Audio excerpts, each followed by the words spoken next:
When police opened the suitcase in Sarah Boone's apartment, they uncovered a grim and deeply disturbing scene.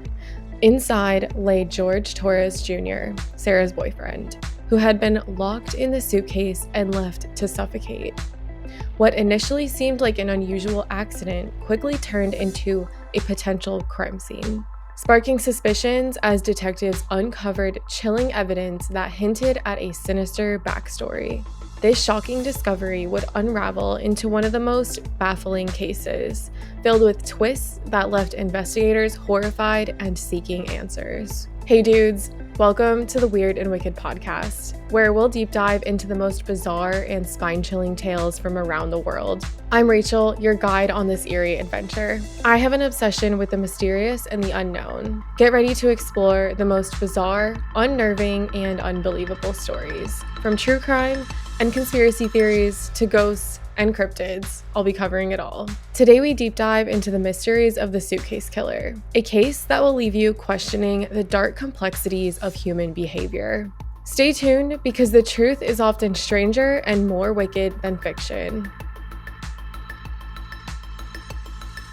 Warning. Please be aware that the content in this episode discusses sensitive and potentially distressing topics, including domestic violence, manipulation, and the details of a tragic death. Listener discretion is strongly advised. Our goal is to approach this case with the utmost respect and care, bringing awareness to the events while honoring the individuals impacted. Before we get into the story, I just wanted to add that if you find this video interesting, please drop a like and subscribe to the channel. And if you're listening on any audio platform like Spotify or Apple Music, go ahead and give us a review. On the morning of February 24th, 2020, Sarah Boone dialed 911 from her Winter Park, Florida home to report that her boyfriend, Jorge Torres Jr., was dead. In the call, she explained to dispatchers that the night before, she and George had been drinking, sharing a bottle of wine, and decided to play a lighthearted game of hide and seek.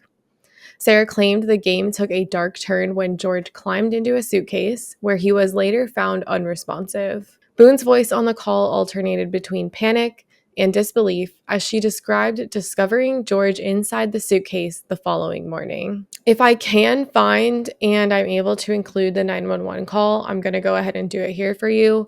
You'll hear the tension and confusion in her tone, which just sets the stage for the shocking revelations that followed.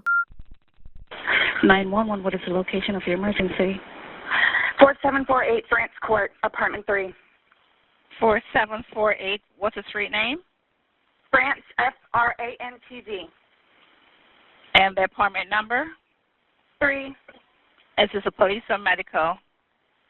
My boyfriend is dead. Okay, send the line for the fire department. Do not hang up.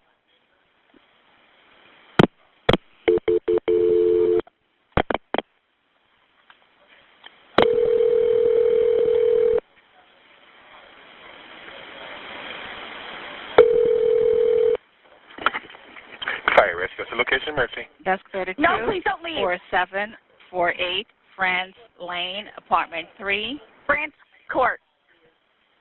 France Court. Yes. Okay, is this near Mackenzie Drive? I don't know where that is. Okay, fine, okay. It's Hillwood Park Apartments. Okay, 4748 France, correct? Correct. All right, correct. Now tell me exactly what happened there. My boyfriend and I were playing last night, and I put him in a case and we were playing. And Okay. like kind of hide and seek kind of thing. So I fell asleep, and I woke up, and he was dead in the suitcase. So I don't know what happened. I don't know what happened. Right, okay, what's your apartment number? 3. Apartment 3? Yes, like he has like blood coming out of his mouth, and I don't know if like he had like an aneurysm or what happened. Right, okay, all right, okay. Listen, we're getting help out there, too. All right, okay. Okay, Right now?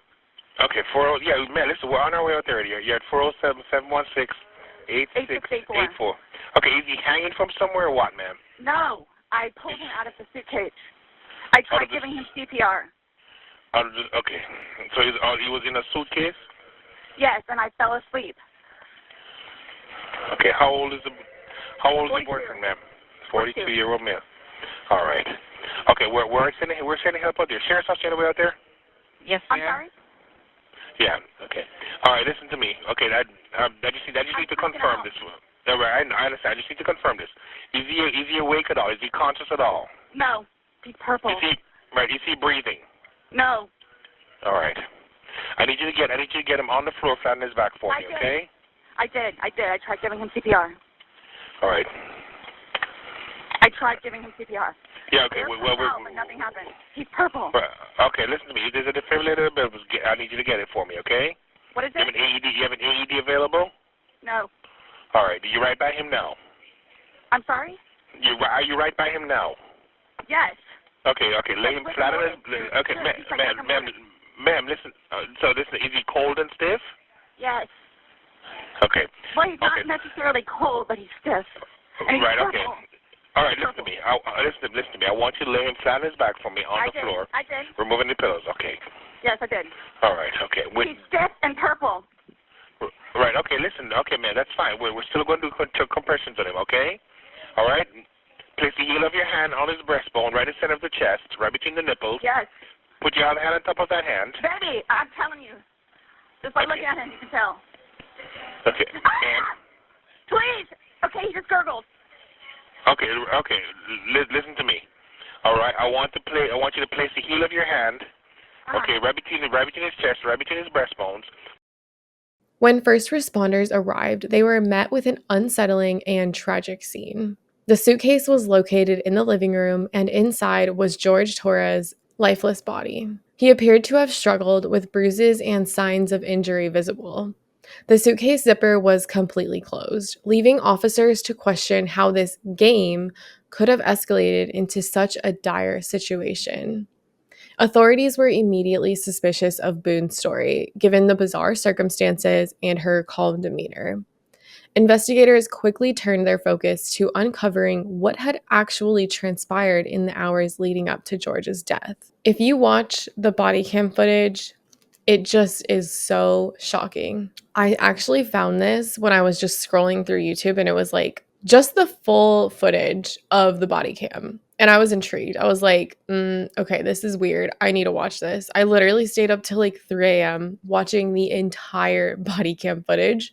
And then I proceeded to watch the full interrogation too. I was just like captivated by this. Because first of all, it's in Winter Park, Florida, and I live in the Orlando area. So if you don't know anything about Orlando, Winter Park is super close to downtown Orlando. So again, cases that are so close to home hit harder, I feel like, just because reality hits you and it's like, shit like this can actually happen. So yeah, she just struck me as a very odd, like erratic, all over the place kind of person to begin with in her body cam footage. And yeah, of course, she just found her boyfriend dead in their apartment. So of course she's going to be acting a little bit weird. I feel like we always have to take that into account. But her behavior was just like next level suspicious, I feel like. Let me know if you watched any of her body cam footage or any of her interrogation, and let me know what you think about it, because it's weird to me. But to say the least, I was literally captivated. I couldn't stop watching. I was just so baffled. Like, how does someone end up in a suitcase? How does someone fit in a suitcase, let alone end up dead in one? So I was like, I have to figure out what's going on here. So Sarah explains, the night began as a seemingly normal evening for Sarah and George, a couple with a troubled history marked by frequent arguments and signs of dysfunction. According to Sarah, after dinner and sharing a bottle of wine, they decided to engage in a playful game of hide and seek, a strange choice for two adults. As part of the game, George allegedly crawled into the suitcase, thinking it would be a funny hiding spot. Sarah claimed she zipped the suitcase shut, jokingly trapping him inside, and then left him there, assuming he could get out on his own. First of all, let's just get this out of the way. Hide and seek? Tell me the last time that you've played hide and seek, because I was probably 7, 6, 5.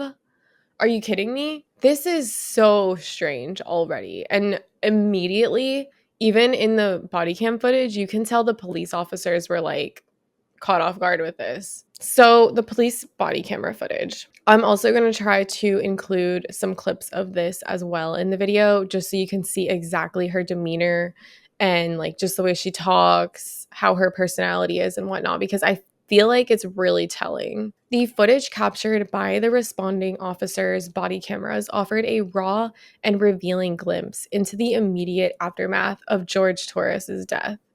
As officers entered Sarah Boone's home, she appeared remarkably calm for someone reporting the sudden and tragic death of her partner.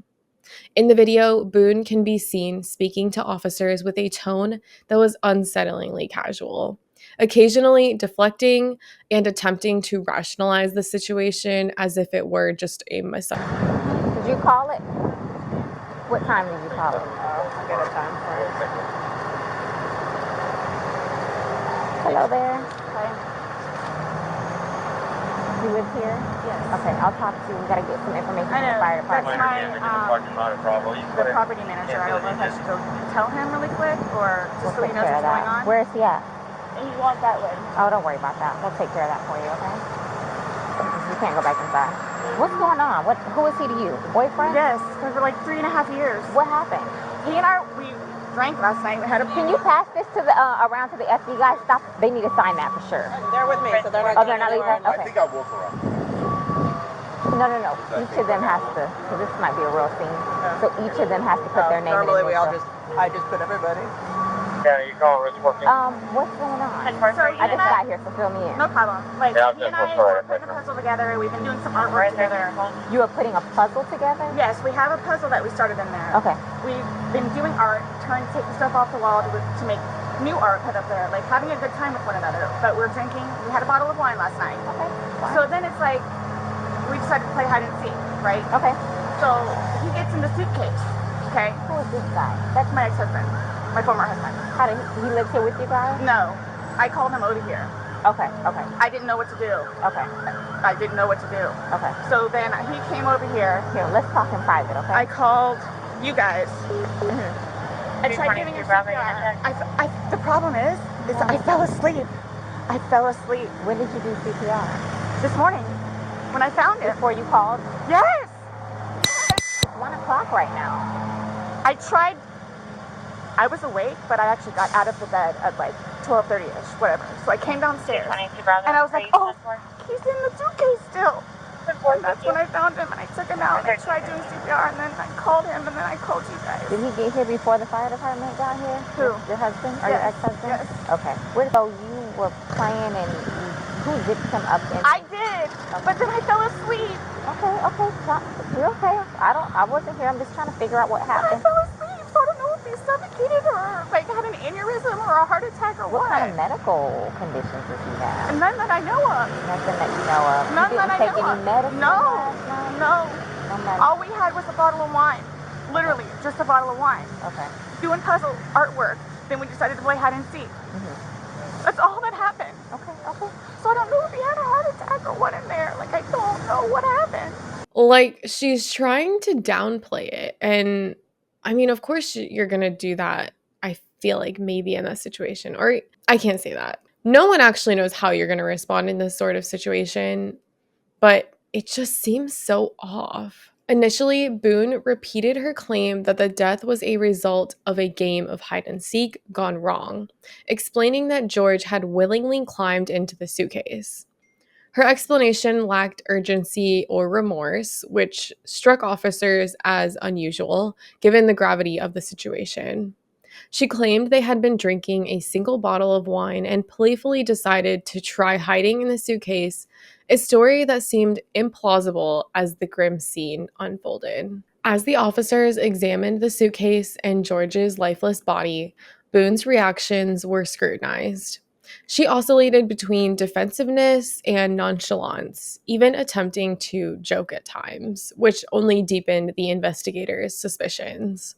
Her demeanor did not align with someone grappling with the accidental death of a loved one.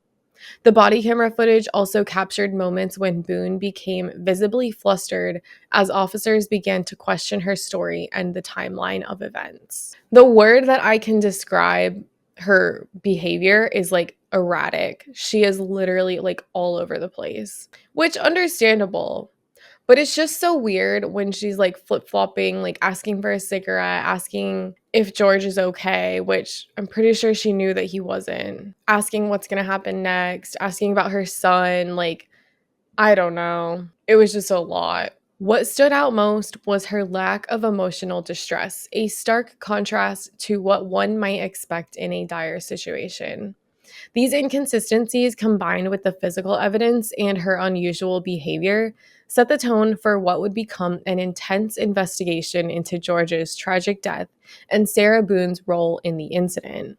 The footage not only highlighted Boone's demeanor, but also provided critical context for unraveling the story. The other thing that struck them as weird was all of her like contradictory statements. So like saying that it was a game of hide and seek felt implausible to like police and investigators, given that the suitcase was tightly zipped up and they saw once they opened it that there were visible signs of a struggle on George's body. The other thing too is she was acting super defensive when pressed about events. She kept emphasizing the fact that it was accidental, and she just kept pressing on that whenever they were like asking her questions and whatnot.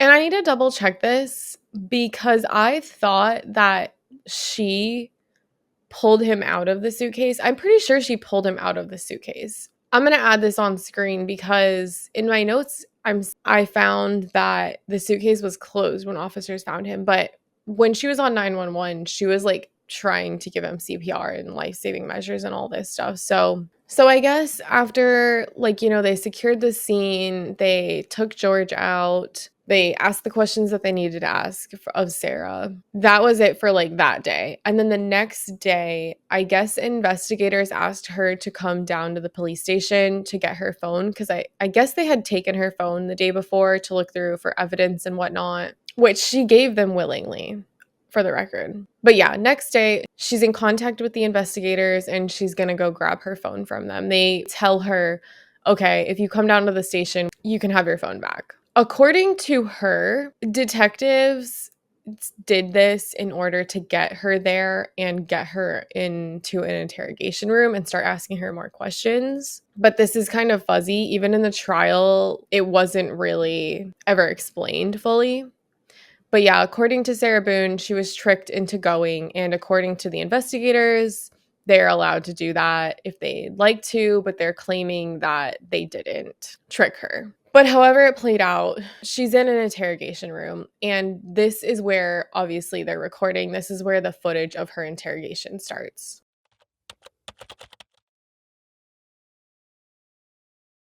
Sarah Boone's police interrogation revealed significant inconsistencies in her story, which began to unravel under the scrutiny. Initially, Boone maintained that George's death was the result of a playful game of hide and seek gone wrong. She claimed that after zipping him into the suitcase as part of the game, she fell asleep and only discovered his body the next morning. However, this explanation quickly faltered as detectives began to probe deeper into the timeline of events and the condition of George's body. Throughout the questioning, Boone's responses appeared evasive and often contradictory. She struggled to account for how George had sustained visible injuries, including bruising and signs of a struggle, which clearly suggested he had fought to free himself from the suitcase. Detectives also confronted Boone with her apparent lack of urgency when she discovered George unresponsive, noting her demeanor seemed detached and unemotional, inconsistent with the shock or panic one might expect in such a situation. So the timeline of events on the morning of February 24th, 2020 raised these significant questions to her account. According to Boone, she claimed to have discovered George's body in the suitcase around 11 a.m. However, rather than immediately calling 911, she first contacted her ex-husband, who had custody of her son, before eventually calling the authorities at approximately 1 p.m. 2 hours later. This 2-hour delay, combined with the fact that she reached out to someone else before emergency services, struck investigators as highly suspicious. When Boone finally dialed 911, her demeanor stood out to both the dispatcher and later to detectives. The delay between finding George and calling for help, as well as the content of her call, added to the growing doubts about her story. Detectives would later piece together a timeline using evidence from Boone's phone and the 911 logs, which painted a much different picture of what may have happened that day. This morning we went to his autopsy, and we were informed of some injuries that he has by the doctor. So so he's got scratch marks to his back. I know what that's from. Okay, and it's called a contusion. Do you know what a contusion is? So like basically you're getting hit, and then you get a mark from it. You'll get bruising, like someone hit you or something like that. It's called a contusion. So he had some injuries to his left shoulder. He had a cut near his lip. We could see his mouth was a little I haven't laid a swollen. hand on him. Okay. Also too, he fell off my son's bike. Okay. So I don't know, and he's notorious for running into the wall or the hall tree. Okay. So Okay. What about the scratches? Because there's also sex. Yes. Okay. Because there's also like a scratch on the back of his neck, kind of going, but it's going straight across. I have no idea what that's from. And they're all recent. They occurred recently. It wasn't something that occurred post or that occurred a week ago or 2 days ago, 3 days ago. They definitely occurred, the night leading up to when he was. In all honesty, we have not gotten into it.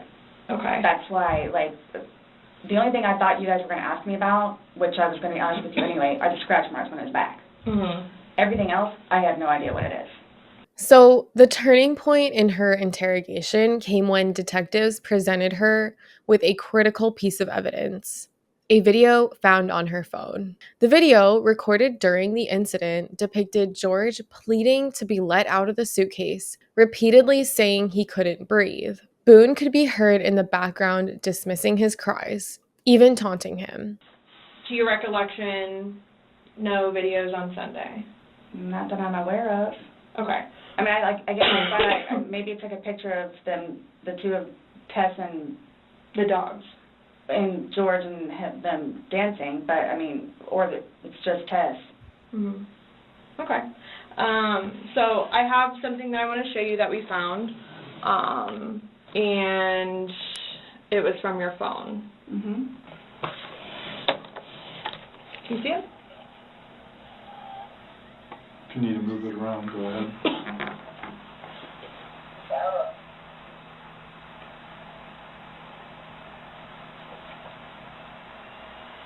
No, I don't remember that. For everything you've done to me.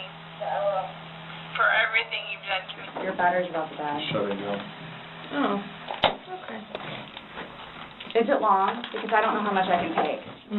No. I don't know how much I can take. I don't know how to find your...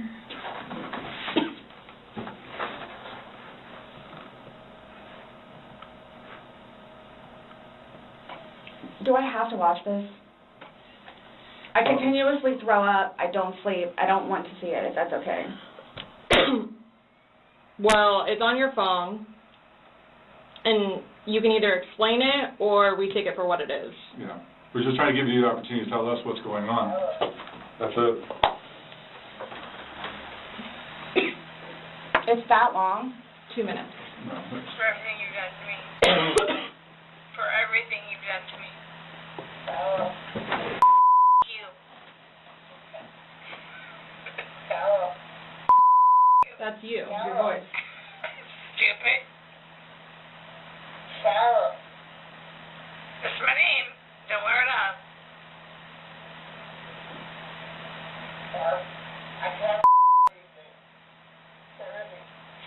Yeah, that's when you do when you choke me.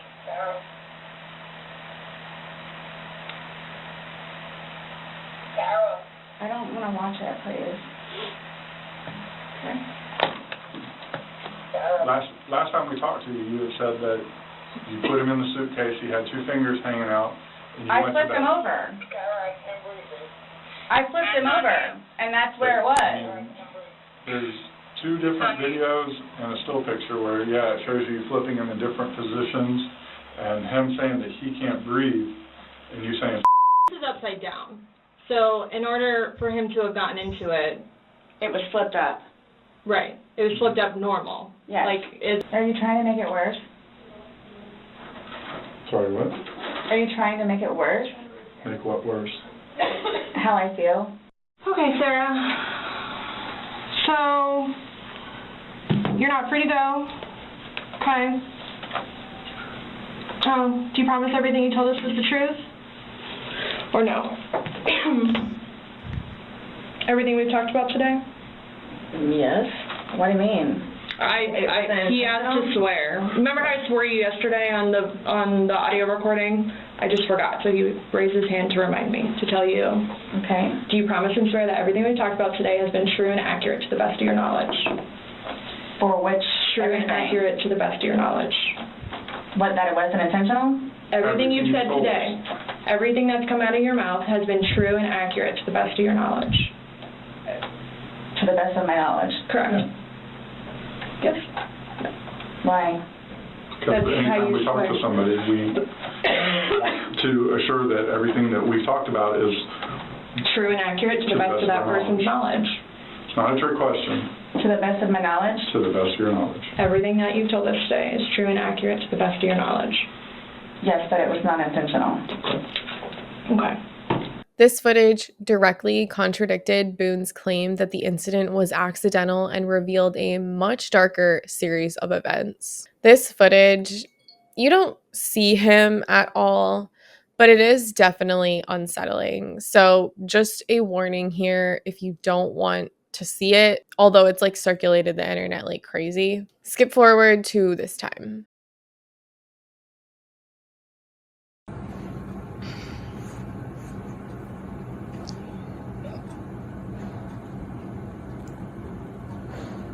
Sarah.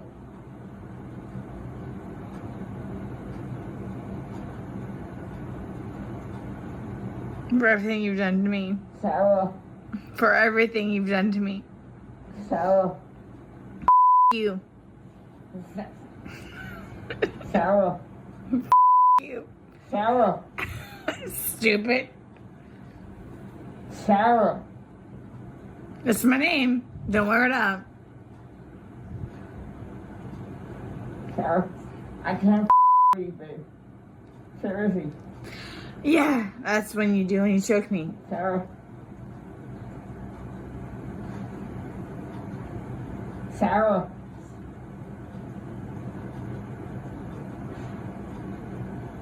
Sarah.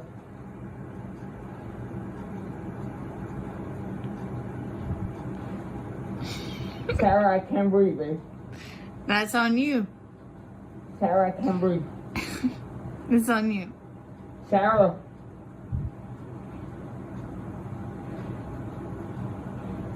Real or ransom. Might want to get video for it extra. Because I got this. Sarah. Real or ransom. Sarah.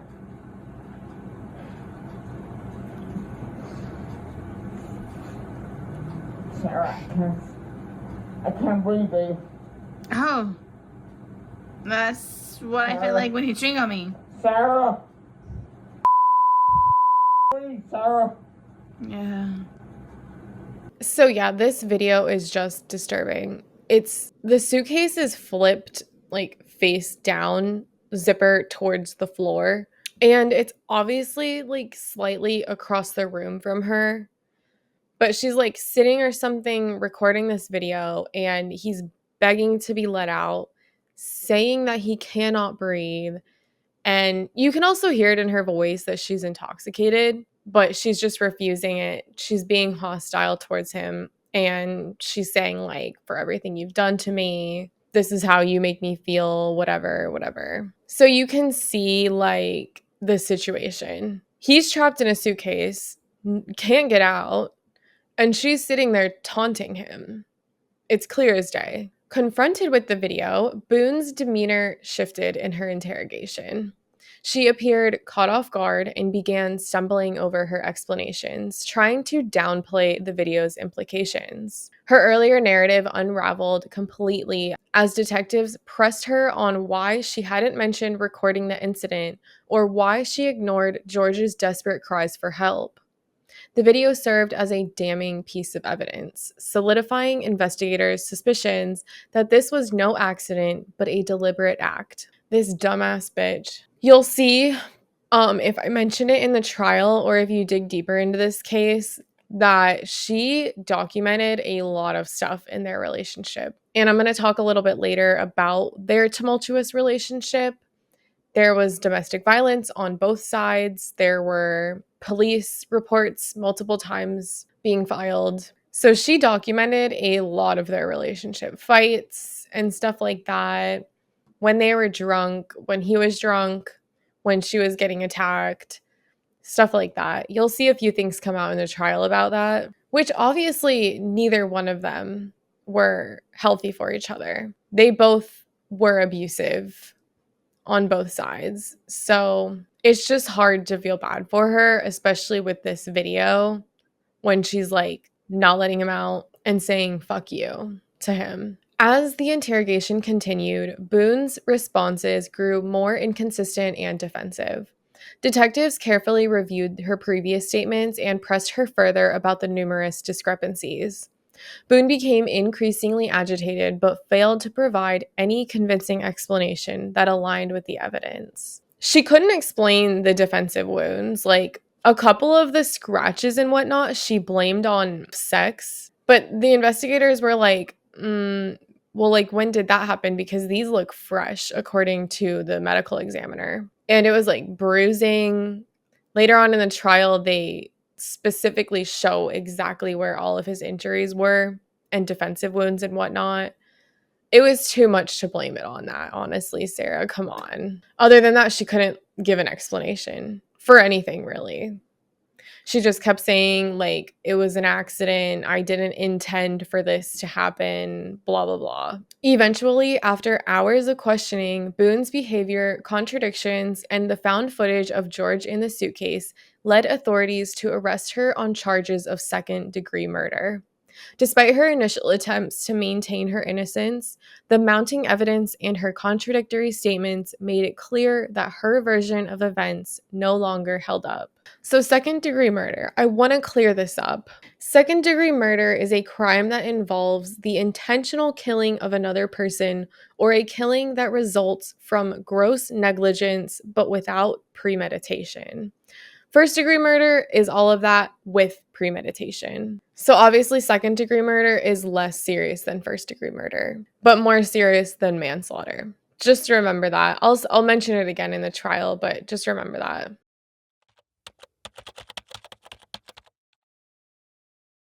So I wanted to back up a bit and give some backstory on the two of these individuals. Sarah Boone and Jorge Torres Jr. met several years before the incident, and their relationship quickly became serious. According to her, they met at a bar and they just started talking. They were talking for hours. They didn't realize where the time went, and they just caught on really quickly together. After a period of dating, they began living together in Sarah's Winter Park apartment.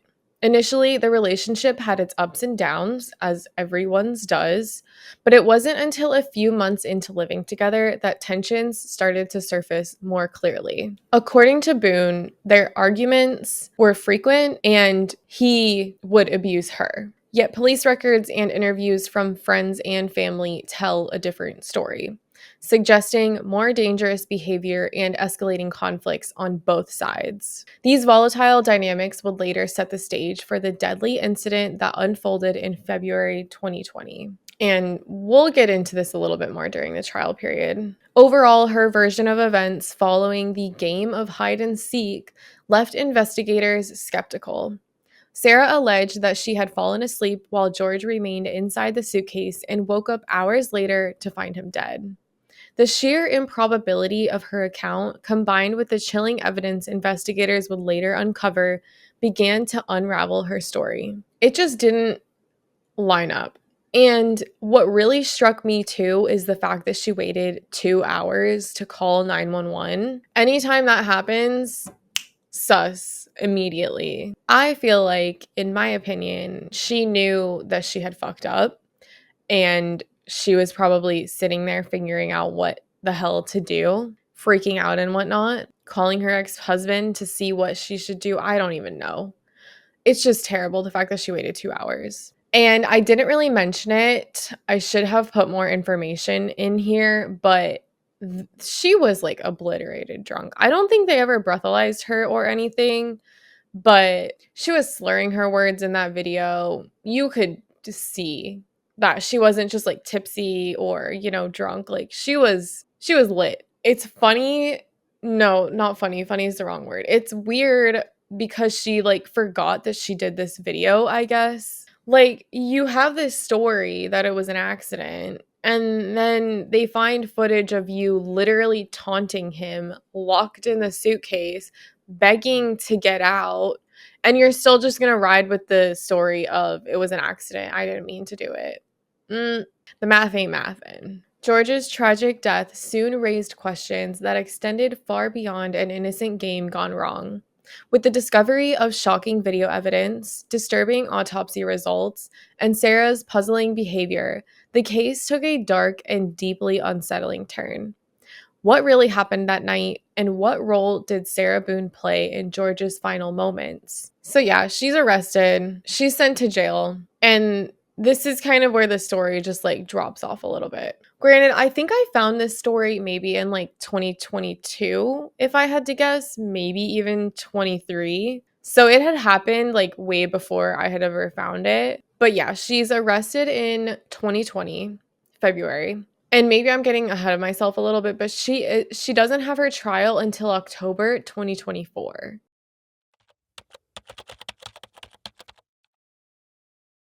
So after Sarah Boone's arrest, her time in jail was marked by significant emotional and mental strain. She faced the isolation and stress of awaiting trial, which seemed to exacerbate her difficult personality and volatile nature. Boone reportedly struggled with maintaining her composure in the high-stress environment of jail, and the lack of support only deepened her feelings of frustration and anxiety. However, it was not just her emotional state that proved problematic. Boone's legal battle was far from smooth. One thing to note, too, both of her parents had passed away when she was younger and maybe in her 20s or something like that, if I remember correctly.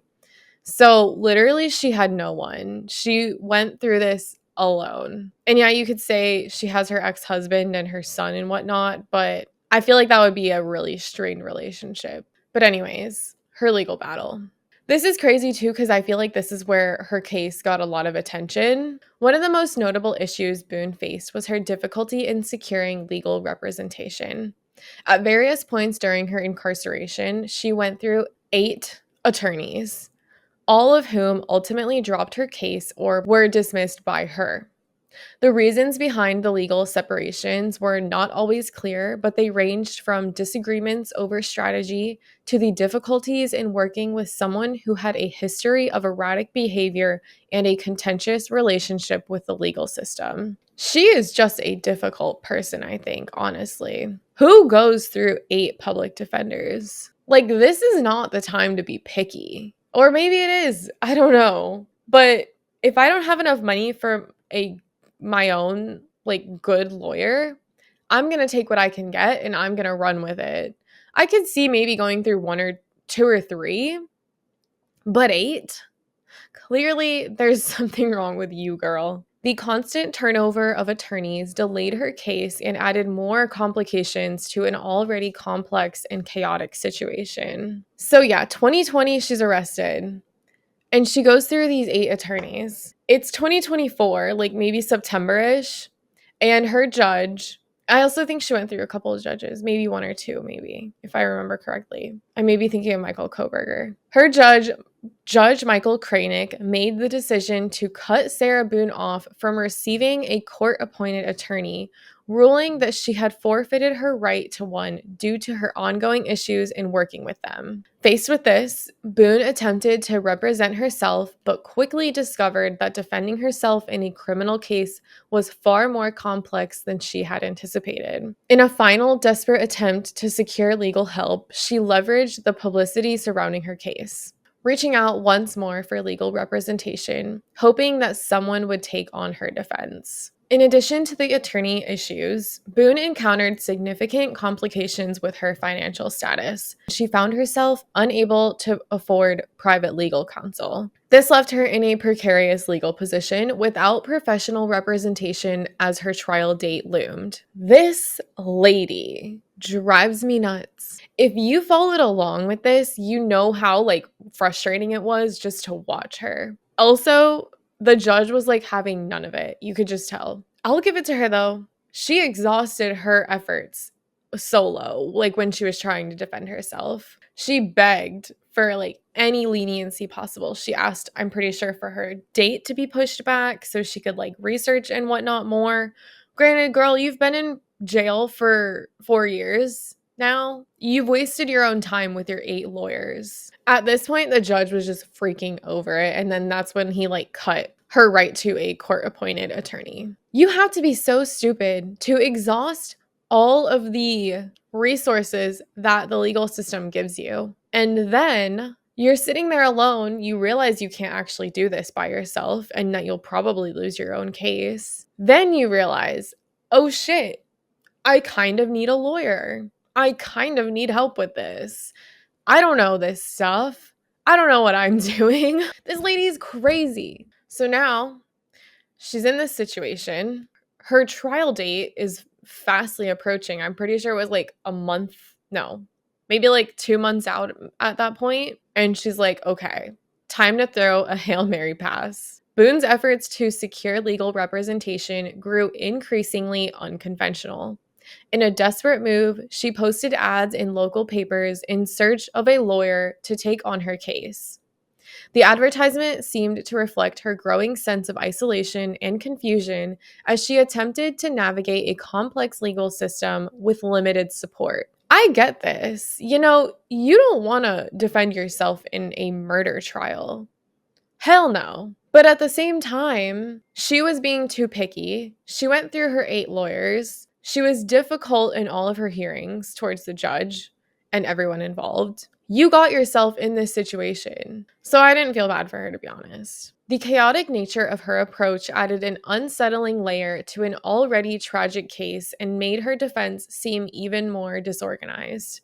Despite these efforts, the shifting of legal teams only added to the sense of instability around her case, leaving Sarah Boone to face the full weight of the law alone. Honestly, I was ready to see this trial. I was ready to see her defend herself. I was so excited to see that because I knew it was going to be a train wreck. It's giving Ted Bundy vibes, and I was so here for it. But God must have been looking down on her because she scored lawyer number 9. James Owen became involved in Sarah Boone's case after responding to her handwritten flyer that she circulated, which gained attention after airing on television. This got a lot of publicity, and I guess this guy saw it and he's like, yes, I need to take on this case. It's not funny, but it's it's such a weird situation. What is actually going on here? Why is this lady able to do this? This was her last-ditch effort, and it paid off. Owens requested a delay in the trial during a hearing, citing the need for more time to prepare a potential defense involving battered spouse syndrome. However, Judge Kranick denied the request, making it clear that the trial date of October 7th would not be postponed, regardless of Boone's ongoing search for legal representation. Over 4 years since her arrest, Boone's trial was still pending with no clear resolution in sight. This poor guy comes in to save her and he's got a month and a half to prepare for trial. That's absurd. So I don't blame him for asking for the date to be postponed, honestly. I think he probably would have been dumb not to at least ask. So this guy, James Owen, is doing the most for Sarah Boone. He is in all of her hearings, asking for extra time, getting a defense approved, going pretty much the extra mile for her. And I have to double check, but I'm pretty sure he took this case on pro bono.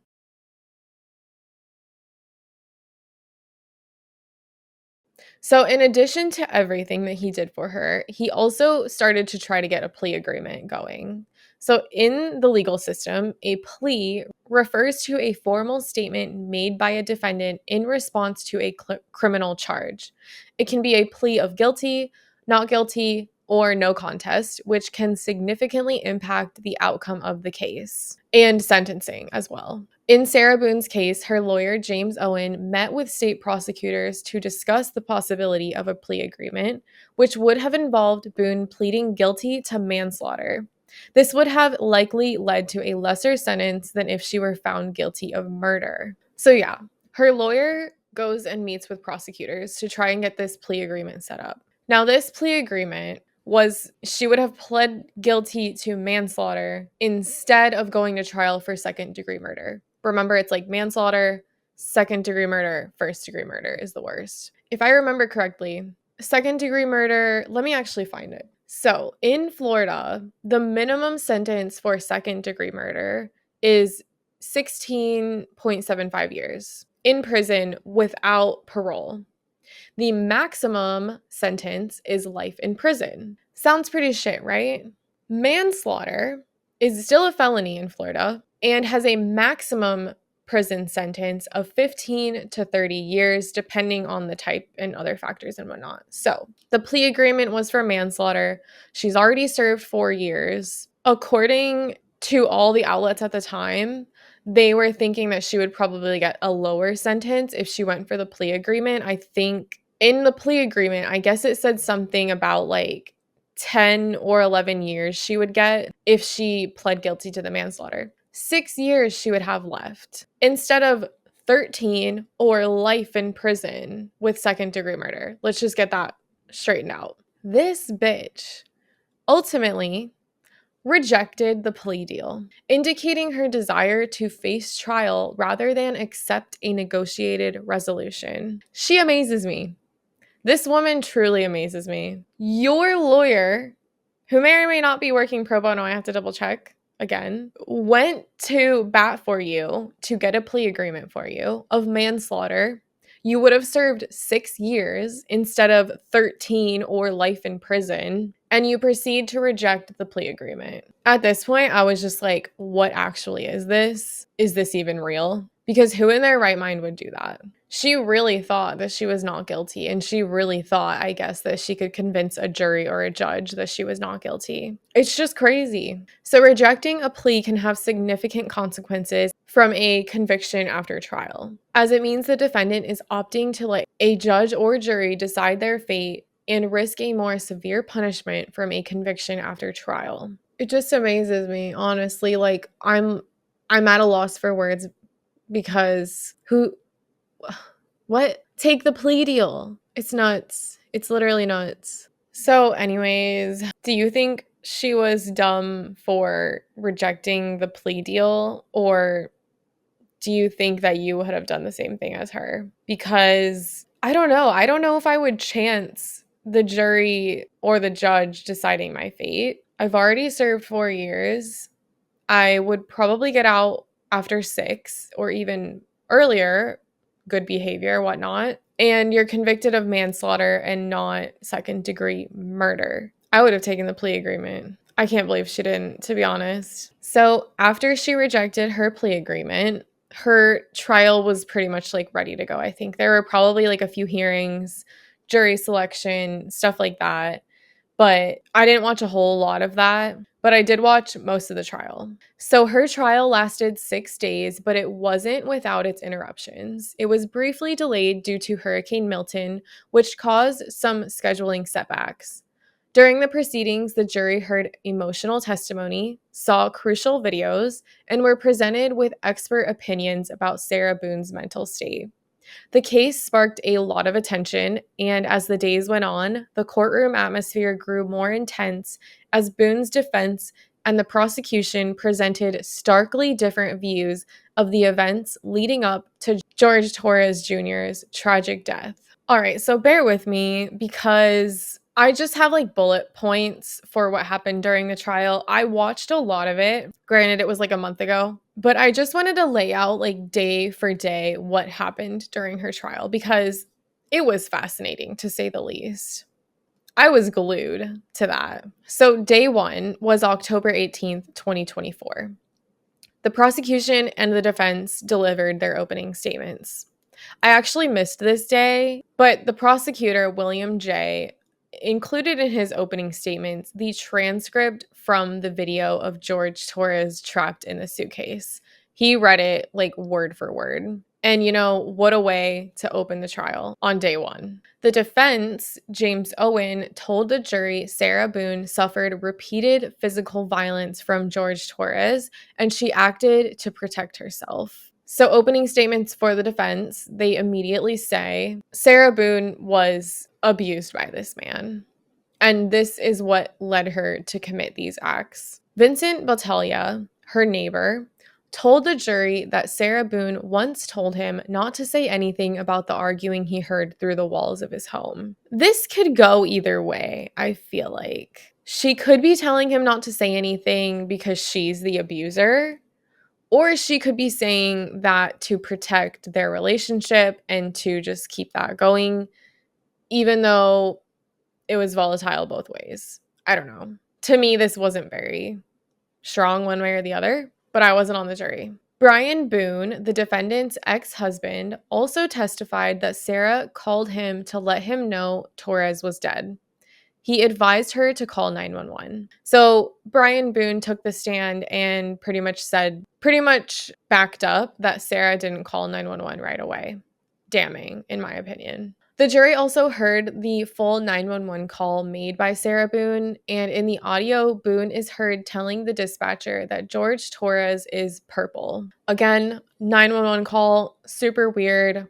I could see that being really strong for the jury. The jury also saw a body cam video from Deputy Kayla Rodriguez when she responded to Boone's 911 call.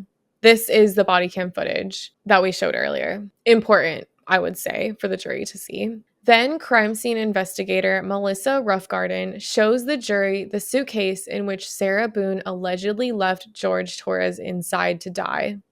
They had the suitcase in the courtroom, and I guess they like showed it to the jury. All in all, day 1, I wish I went back and watched it when I was in the process of watching this whole trial because I feel like that would have been very interesting to see all of that. Day 2, I started watching. You know what? I missed day 2 too. I think I may have watched the end of day 2. But anyways, prosecutors showed the disturbing video of Jorge Torres begging to be freed from the suitcase, with Boone mocking him. So day 1, they read the transcript from the video. Day 2, they come out guns blazing, showing the video. They also presented videos from Boone's phone showing text exchanges and more signs of escalating violence. The jury also saw Sarah Boone's police interrogation video.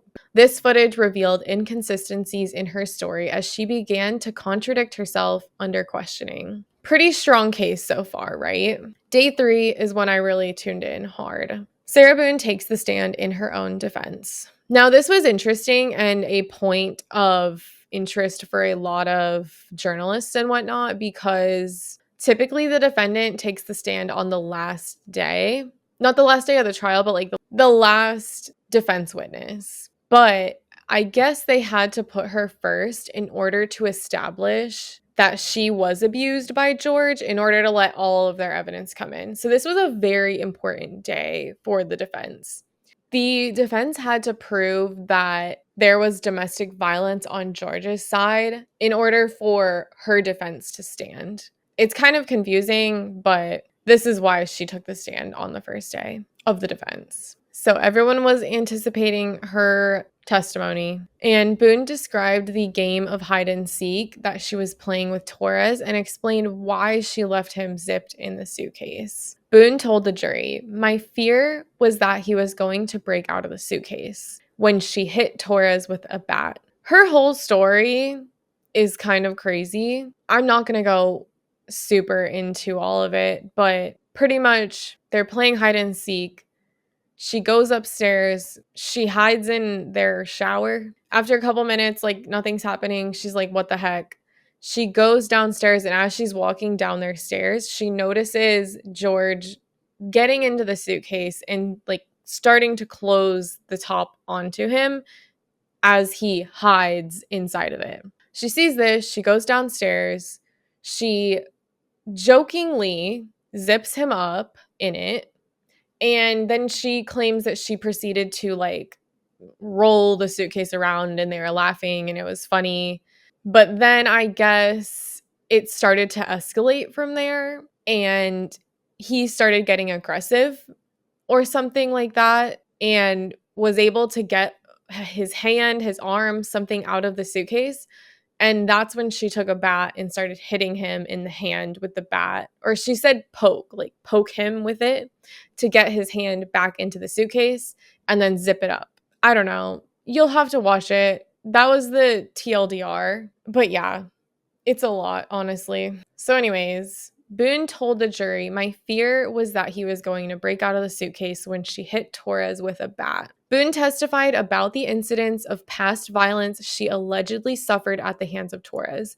This was big. This is where I thought that the defense was going to make a change in the trial because there is a lot of evidence of George abusing her. And so far, the prosecution on day 1 and day 2 had not mentioned any abuse on Sarah's side. So all these pieces of evidence are coming in. They're showing videos, they're showing texts, they're showing photos of bruising. I guess she was stabbed once by him. A long day. This pretty much took all day, is her account of all the abuse she suffered from him. It was really fascinating to see, honestly. So her whole defense was based on this battered spouse syndrome, saying that she was abused by him and she was conditioned to be in this state of panic whenever he started getting aggressive. And then this is why she zipped him up, left him there. Anyways, after all of that, after all of her evidence, Boone was asked whether she did anything to help Torres escape from the predicament that she zipped him up in. And she responded with no. I'm not sure why the defense asked this. In the moment, I could see maybe that like they're trying to prove that she realized what she had done and that she truly was scared for her life and that he was gonna get out of the suitcase and hit her and kill her. That's her testimony.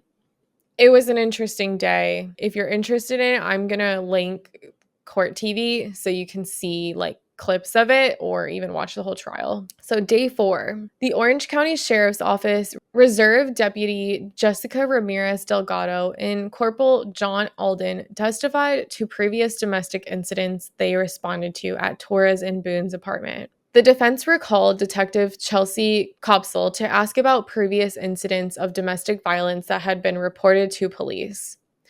Dr. Michael Brannon, who also testified at Marcia Thompson's trial, testified as an expert witness about battered spouse syndrome. Due to repeated objections by the prosecution, Brannon was not allowed to speak on Boone's case specifically and could only talk about the diagnosis in hypotheticals. So this kind of laid the foundation for the battered spouse syndrome. And then it was sort of left at that point. Then the jury saw videos extracted from Boone's phone that showed Torres beating a television with a baseball bat. This was violent. Like this, you could see he has a very violent tendency. Pearl Walker was also another defense witness who was a neighbor at the apartment complex where Boone and Torres lived, testified that she saw Boone with injuries on multiple occasions. This was sort of a short testimony, but it did show that Sarah indeed was showing up with defensive wounds during their relationship.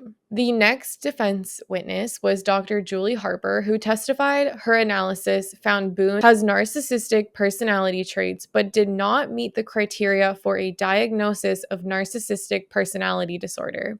She also diagnosed Boone with anxiety, and PTSD, and said that the defendant was suffering from battered spouse syndrome when Torres died. This was a huge piece of the defense. So her whole testimony was pretty much saying, yes, Sarah Boone suffers from PTSD, and battered spouse syndrome falls under that diagnosis, and that she was suffering from battered spouse syndrome. That's where the defense rested their case. So then day 5 started with the prosecution's rebuttal. Additional evidence from 2018 was presented showing prior domestic violence incidents.